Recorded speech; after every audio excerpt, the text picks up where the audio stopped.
சற்று முன் கிடைக்கப்பெற்ற மிக மிக முக்கியமான செய்தி ஒன்று வெளியாகியுள்ளது. அனைத்து இந்திய அண்ணா திராவிட முன்னேற்றக் கழகத்தில் பன்னீர்செல்வம் அவர்கள் இணைவதற்கான அனைத்து வழிகளையும் மேற்கொண்டு வருகிறார். ஆனால் எடப்பாடி பழனிசாமி அவர்களது மனம் மாறவே இல்லை.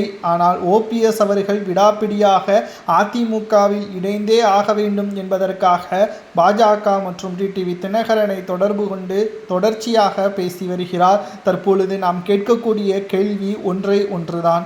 பன்னீர்செல்வம் அவர்கள் எடுத்த முடிவு சரியா தவறா?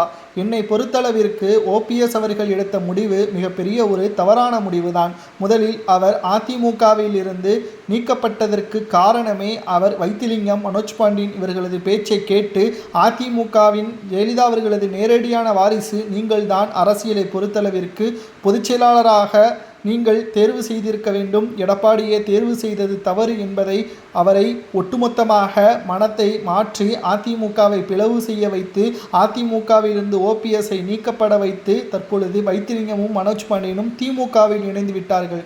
தற்பொழுது ஒத்தை மரமாக தனி மரமாக ஓபிஎஸ் அவர்கள் இருக்கிறார் என்றால் அதற்கு முக்கியமான காரணம் வைத்திலிங்க மனோஜ் பாண்டியனை நம்பி நீதிமன்றத்தில் வழக்கை தொடர்ந்துதான்.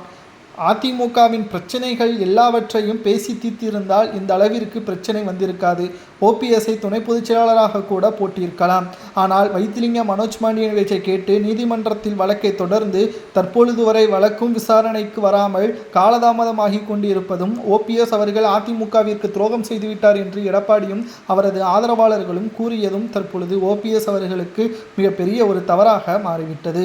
மேலும் ஓபிஎஸ் அவர்கள் தற்பொழுது என்ன செய்யலாம்? ஒன்று, ஓபிஎஸ் அவர்கள் அதிமுகவில் இணையாமல் தாவேகாவில் இணைவது அவருக்கு சிறப்பா என்று பலரும் கூறி வருகிறார்கள்.